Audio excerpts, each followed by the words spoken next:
नमस्कार विद्यार्थी मित्रांनो, मी आज तुम्हाला कन्स्ट्रक्शन मध्ये अँगल बायसेक्टर शिकवणार आहे। तर या ठिकाणी आपण अँगल एबीसी घेतलेला आहे 60 डिग्री।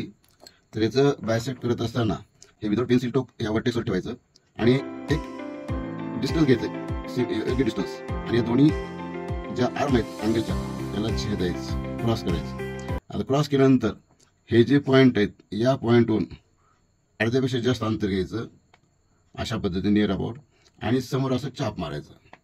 आता इकडे ठेवायचं या व्यवस्थितपणे आणि या चापला छेदायचं, आणि अशा पद्धतीने छेदल्यानंतर या ठिकाणी जो पॉइंट करतो क्रॉस पॉइंट याला निश्चित करायचं आणि हा वर्टेक्स आणि क्रॉस पॉइंट जोडून द्यायचा। डी नाव द्यावं अशा पद्धतीने। आता या ठिकाणी हा जो बीडी आहे रे, यामुळे ते दोन कोण झाले समान झाले का आपल्याला शोधायचे पाहायचे।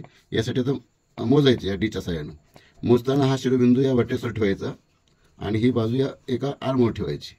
अँगल झाला 30चा,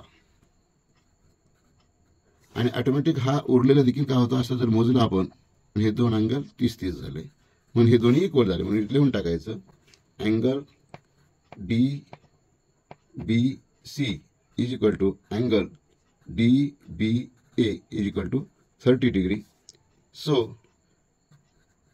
ray BD is angle angle bisector of angle ABC. अशा पद्धतीने angle bisector तुम्ही काढू शकता। धन्यवाद।